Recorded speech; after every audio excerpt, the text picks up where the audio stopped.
Bonjour à toutes et à tous. Ecorama, émission spéciale depuis la REF du MEDEF à l'hippodrome de Longchamp à Paris. Évidemment, Boursorama est partenaire de cet événement. Votre invité à présent, Eric Woerth, bonjour. Bonjour. Merci d'être là avec nous, président de la Commission des finances de l'Assemblée nationale. La retraite, évidemment, il faut en parler. Là, je parle évidemment à l'ancien ministre du Travail. Vous avez été surpris par cette position, cette sortie du président.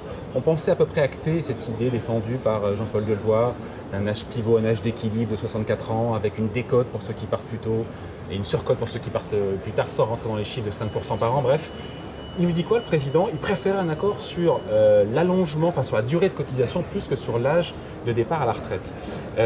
C'est un virage qui a surpris beaucoup de monde. Vous aussi, vous y voyez quoi? J'ai d'abord été un peu surpris du lien entre le G7 et la durée de cotisation pour les retraites. Je me suis dit qu'il n'y avait pas un lien direct entre 2 ou 3 jours de G7 qui ont été réussis et il faut saluer le travail qui a été mené, le travail du président de la République française. Donc c'était plutôt un succès et on peut en être heureux pour la France. Mais je ne vois pas bien le rapport à un moment donné dans une émission de télévision qui est faite pour clôturer cette séquence du G7 que tout d'un coup déboucher sur les retraites. Il y a cette annonce-là qui est au fond d'essayer de lier un succès à une annonce un peu compliquée qui est de dire je vais réformer les retraites mais probablement pas autant que ce qu'on l'a pensé. C'est ça derrière le message subliminal, sachant que c'est une réforme qui est anxiogène pour les Français, qui fait peur. C'est normal, la retraite, les pensions, est-ce qu'elles seront financées? Et puis, il y a cette idée aussi que le président a besoin des syndicats et de la CFDT. Il fallait envoyer un signal à Laurent Berger qui ne l'aurait jamais soutenu. Sinon, il fait de la politique, on ne peut pas lui en vouloir. Oui, enfin, soit on réforme, soit on fait de la politique au mauvais sens du terme. Je pense que parfois réformer, c'est pas nécessairement aller dans le sens de l'opinion publique. Ça ne veut pas dire qu'il faut braquer l'opinion publique par principe. On réforme contre les Français?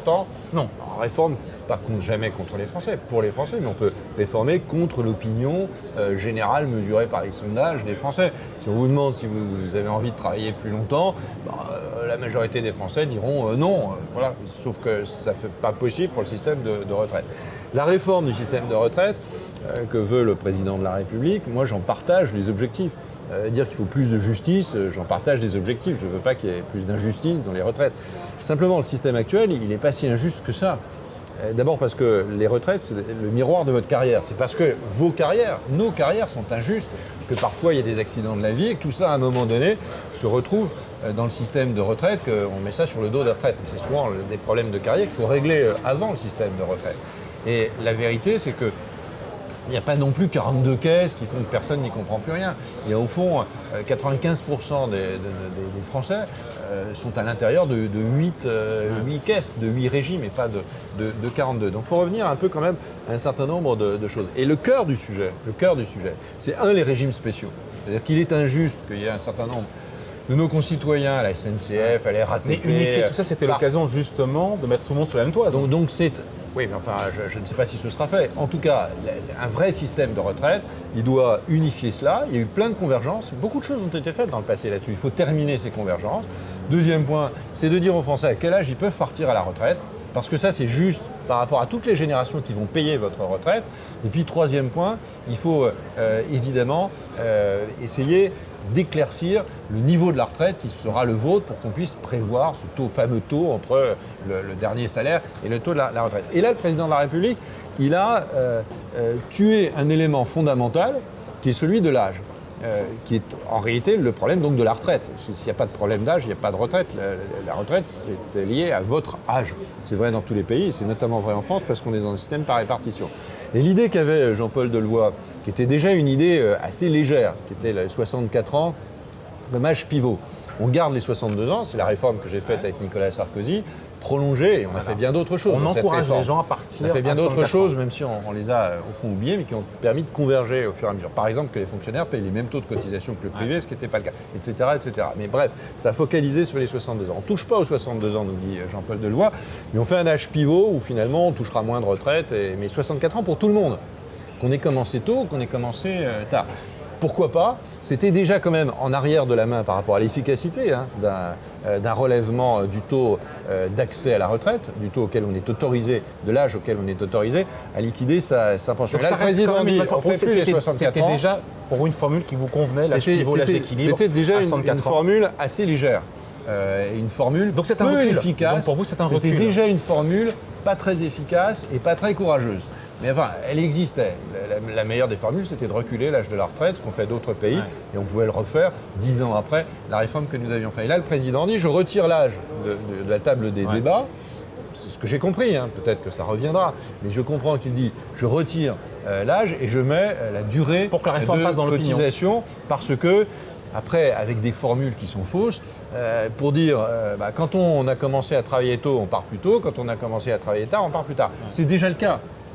Dans ce cas-là, on garde le système de retraite que nous avons aujourd'hui. C'est déjà le cas, puisqu'il y a des trimestres, vous avez des bonifications, ou au contraire des malus. Le système par mois sera compliqué parce qu'on aura un système par point qui coexistera avec toujours une durée de cotisation. Dans un système par point, logiquement, la durée de cotisation était censée être évacuée. Mais bien sûr. On n'est pas en train de recréer un truc hyper compliqué. Vous aurez un système par point avec une durée de cotisation, avec un âge d'entrée autorisé, les 62 ans, avec des régimes particuliers pour des uns et pour des autres. On ne va plus rien comprendre entre nous. Donc il fait fausse route, le président, si d'aventure. La porte-parole du gouvernement aujourd'hui a dit que l'âge pivot restait encore sur la table, donc on comprenne qui pourra, qui voudra. Je pense qu'il fait fausse route, mais probablement parce qu'il faut qu'il entre dans le débat aussi. J'imagine qu'il n'a pas eu le temps. Mais il fait fausse route pour une raison assez simple. Parce que je reprends son argument. Son argument de dire, quand on a commencé tôt, c'est des arguments comme le régime universel, à chaque euro cotisé, etc. Bon, c'est des arguments qui sont simples, mais parfois aussi un peu simplistes par rapport à la réalité de ce que vivent les gens. Quand vous avez 18 ans et que vous décidez, ou vous ne pouvez pas faire des études, vous rentrez dans la vie professionnelle. Effectivement, vous y rentrez plus tôt que quelqu'un qui fait des études et qui va rentrer à 22 ou 23 ans sur le marché du travail. Vous partirez plus tôt, sans doute, à la retraite. Dans le système actuel, vous partez en réalité plus tôt. Mais il y a bien un âge auquel on vous autorise à partir, 62 ans maintenant. Reculer l'âge pour tout le monde, ça c'était juste. Parce que les étudiants, ce n'est pas des gens qui sont en vacances. Ce n'est pas des vacanciers, c'est des gens qui travaillent autrement.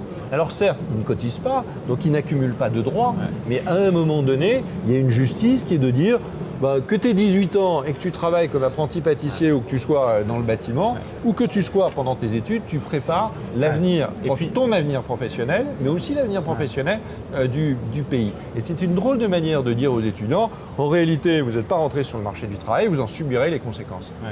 Et puis après, il y a aussi une logique financière. Alors, ce qui ne devait pas être un problème en 2025, au moment où le président était élu, en se basant sur un rapport du corps qui disait qu'il n'y aura pas de problème de financement. Aujourd'hui, on sait qu'il y aura 10 à 15 milliards d'euros de financement en déficit sur le système des retraites à horizon 2025. Non, on ne sait pas. Ah, c'est ce que dit le corps. Mais le corps se trompe tout le temps. Le corps change d'avis tous les ans. Il n'y a plus de questions financières. Parce que le président nous dit en 2025, je veux l'équilibre. Et c'est là où il y a une contradiction. Comment avoir l'équilibre quand on augmente la durée de cotisation? On sait bien que ce n'est pas un levier qui est très puissant. Je ne sais pas ce que sera le solde du régime vieillesse de la sécurité sociale en 2025. Le corps fait des prévisions, mais c'est 15 milliards de déficit. Il les change tout le temps. Selon les conditions de pression, la masse salariale, l'évolution des salaires, l'emploi. Donc c'est pipeau alors que non, j'ai pas dit ça. Je dis pas ça. Les paramètres bougent tellement. Les paramètres, ils bougent beaucoup et qu'au fond, on sait pas bien. Tout ce que je sais, c'est que le régime de retraite, il est à l'équilibre depuis 2016, 2017, 2018. Pourquoi? Parce qu'on l'a réformé. Mais oui, mais c'est une vérité. C'est plus d'une trentaine de milliards d'euros quand même. Donc c'est juste une vérité. Donc il y a eu du monde dans la rue. On a fait des choses efficaces et ça protège le système de retraite. Il faut y revenir souvent. Monsieur Hollande a fait une énorme faute, c'est qu'il n'y est pas revenu. Il aurait dû y revenir. Dans la loi de 2010, il y a une clause, comme on dit, de revoyure. C'est un des articles de la loi de 2010. Mais il y a la réforme Touraine, il y a la réforme Touraine qui augmente la durée de cotisation de 41 ans et demi à 43 ans d'ici à 2035. 2035. Donc, on dit que le gouvernement pourrait aller à 2025. Non, la réforme Touraine, c'est l'augmentation des cotisations. Donc ça, c'est à la portée de n'importe quel élève de cours préparatoire. Vous augmentez les impôts et puis c'est tout. Donc c'était une absence de réforme, au contraire. Donc François Hollande, il aurait dû se saisir de ce sujet. Il ne l'a pas fait. Emmanuel Macron décide de le faire d'une manière plus globale. Mais en réalité, il se bute à un moment. Il avait dit, moi je ne toucherai pas à l'âge.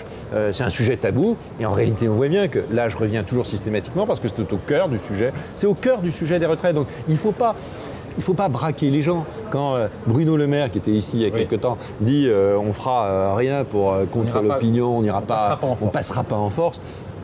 Personne n'a envie de passer en force. Personne n'a envie de mouvements sociaux après la crise des Gilets jaunes. Personne.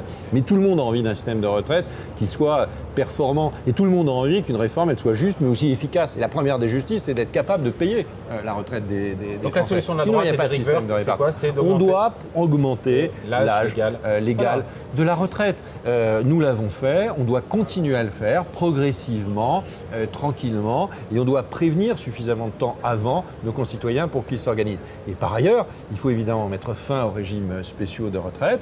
Il faut le faire dans le temps, mais il faut le faire aussi avec une vitesse tout à fait acceptable pour la société française.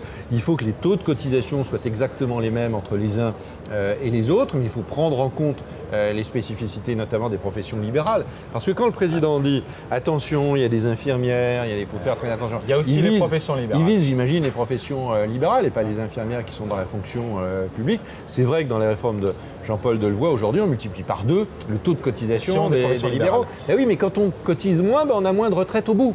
Ouais. Et tout ça est très lié. C'est pour ça que je vous disais que la retraite, c'est le miroir de la carrière. Et qu'il y a beaucoup de réformes de retraite qui ne doivent pas toucher en réalité la retraite elle-même, mais toucher les carrières elles-mêmes. C'est vrai aussi, notamment, par exemple, pour l'inégalité entre les retraites des hommes et des femmes. C'est le fruit exact de l'inégalité des carrières entre les hommes et les femmes. Alors, je parle évidemment à l'ancien ministre du Travail, mais aussi à l'ancien ministre du Budget. On fait en finir là-dessus. Question sur, vous avez vu, les taux sont bas depuis un petit moment. Le 10 ans français, la dette française, vous avez vu, le 10 ans est à quasiment 50 points de base, moins 0,5%. Ouais.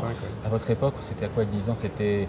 Je ne sais pas, 5, 6, 7. Je ne sais plus, mais non, oui, mais ça, de non, cet ordre-là, oui. C'est intéressant parce que bon, ça fait 2 milliards d'euros d'économisés dans le budget de l'État sur cette année. On dit merci la BCE. Mais au-delà de ça, de voir des investisseurs qui sont prêts à perdre de l'argent pour prêter à l'État français et à d'autres États européens, ce n'est pas une spécificité française, c'est du jamais vu. On se dit quoi? Est-ce qu'il ne faut pas repenser complètement la façon de faire une politique budgétaire? Est-ce qu'il faut arrêter de se focaliser sur les déficits publics? Est-ce qu'il faut... On a vu aujourd'hui les Pays-Bas lancer, encore une fois, un emprunt, je crois que c'est un emprunt de 50 milliards d'euros pour soutenir l'économie dans la recherche, les infrastructures. Il ne faut pas remettre tout à zéro quand on voit qu'on est rentré peut-être pendant toutes les prochaines années sur des taux qui sont négatifs. Non mais d'accord, mais d'abord c'est une absence totale de sens, qu'il y ait des taux négatifs payés pour prêter, ça ne va pas durer très longtemps, ça peut durer quelques temps, mais à un moment donné se créeront un certain nombre de... Les Japonais, ça fait 10 ans, 15 ans, et certains disent qu'on est parti pour 5 à 10 ans de taux négatifs. Tous ces gens se trompent tout le temps. Je pense que c'est attentatoire au bon sens. Il n'y a pas de raison la BCE dit qu'elle va en faire encore plus. Je ne suis pas sûr que la BCE continue d'injecter comme ça pendant des années de l'argent gratuit pour tout le monde, parce que c'est les générations futures qui le paieront. À un moment donné, on présente la facture. Vraiment, ça marche comme ça. Mal, et je ne crois pas que... je sais bien que le langage aujourd'hui est au laxisme budgétaire. Allez, on y va, et on dit c'est très original. Non, c'est l'orthodoxie. En France, ça a toujours été du laxisme budgétaire. Alors peut-être que pour les Allemands, c'est une solution, parce qu'il y a 400 milliards d'euros quand même sur les 5 ans d'écart entre les budgets allemands et les budgets français en solde. Donc c'est assez considérable. Et le déficit français, ce n'est pas un déficit dû à notre puissance d'investissement. Je n'aurais pas le même discours. Si on construisait plus d'autoroutes, si on mettait plus d'argent sur l'intelligence artificielle, si on construisait les logiciels de demain, si on avait des entreprises... Les dépenses courantes, c'est ça? C'est les dépenses courantes, c'est notre train de vie. C'est nos dépenses sociales, c'est les dépenses de personnel, c'est au fond le confort de vie de notre propre confort de vie. Et ce confort de vie, entre guillemets, il ne peut pas être à la charge des générations futures. L'emprunt, c'est les générations futures qui payent, sauf à considérer que ces emprunts ils seront jamais remboursés, et ça pose beaucoup de questions. Puis il y a des épargnants aussi. Il y a aussi un système qui doit, parce qu'il y a des gens qui doivent épargner, doivent être rémunérés pour leur épargne. En fonction de ça, cette épargne doit servir à l'économie, qui elle-même doit permettre d'enrichir les actifs, qui eux-mêmes consomment, etc., etc. C'est ça le cercle vertueux, c'est la consommation, c'est les revenus d'activité. Ce n'est pas les revenus qui sont artificiellement créés lorsqu'on baisse les impôts et qu'on n'économise rien sur le plan des dépenses publiques, ou lorsque on verse des primes sociales qui sont payées par les impôts eux-mêmes, qui déclenchent des déficits, qui eux-mêmes déclenchent des emprunts. Après, en finalité, il y a des politiques qui sont vertueuses. La flat tax que la droite aurait peut-être rêvé de faire, prélèvement forfaitaire de 30%. Mais c'était, on l'avait fait, mais ça existait. C'est Hollande qui l'a supprimé. Il y avait quoi? C'est juste de 30%. Ben, la flat tax, elle existait. Oui, prélèvements sociaux plus impôts impôt sur le revenu, c'était à peu près 30%. C'était. Vous avez vu que ça rapporte plus Non mais aux sous finances Nicolas, publiques. je voudrais dire que sous Nicolas Sarkozy, la flat tax, elle existait. C'est parce que François Hollande a décidé de fiscaliser les revenus du capital au barème de l'impôt sur le revenu. Donc c'est un retour, heureusement, c'est un retour. Et on voit que ça rapporte plus en baissant la fiscalité. Emmanuel Macron a eu raison, bien sûr, de le faire. Et c'est efficace de parce que revenir. ça rapporte plus aux caisses de l'État que ce qui était prévu. Oui. 1 milliard de plus entre le budget de la Sécu et le budget de l'État. Parce que quand on privilégie l'assiette de l'impôt par rapport au taux, on crée de la richesse. Ouais. Et cette richesse, évidemment, elle est moins taxée. Et on accepte de payer plus d'impôts. Tout le monde accepte de payer plus d'impôts. Moi, je rêverais de payer les impôts de quelqu'un de 1000 fois plus riche que moi. Sauf qu'il en paye plus parce qu'il est 1000 fois plus riche que moi. Et au fond, on doit pouvoir payer de l'impôt, plus d'impôts, parce qu'on gagne plus. Et pas payer plus d'impôts sur le même revenu. Et donc, c'est une voie impossible aujourd'hui, l'impôt. Aujourd'hui, en France, on a baissé un certain nombre d'impôts. Juste, quand on baisse les impôts, c'est assez bête de dire ça, mais quand on baisse les impôts, il faut aussi baisser les dépenses. Parce qu'on ne peut pas vivre avec des déficits de cette... Le compte n'y est pas. Et on ne peut pas vivre à crédit, même avec des taux négatifs. Qu'est-ce que je retiens, on finit là-dessus, sur la retraite, sur la sortie du président, même si c'est pas clair. C'est qu'il faut revenir... Il y a un manque de courage politique, c'est c'est par peur, encore une mais fois, je comprends, de on a souffler sur les braises. Il y a une gilet jaunéisation de la société, et donc on a peur de tout aujourd'hui. Donc il faut faire très attention à ça. Il y a un manque de courage politique ? En tout cas, on n'affronte pas les vrais problèmes. Et un vrai problème, quand on décide de faire une réforme des retraites, c'est quand même de se poser la question de l'âge d'autorisation de liquider sa pension. Et si vous restez à 62 ans, et même si vous augmentez la durée de cotisation, il y a quand même des gens qui partiront à 62 ans, ayant peu cotisé, et vous verserez des pensions, c'est-à-dire que vous dépenserez dans le système de pension alors qu'il ne fallait pas le faire, et en plus vous créez des retraités malheureux parce qu'ils ont des pensions trop faibles. Voilà, merci d'avoir été avec nous, donc Éric Woerth, président de la Commission des Finances, et Corama, mission spéciale donc depuis la REF du MEDEF à l'hippodrome de Longchamp à Paris. Merci. Merci.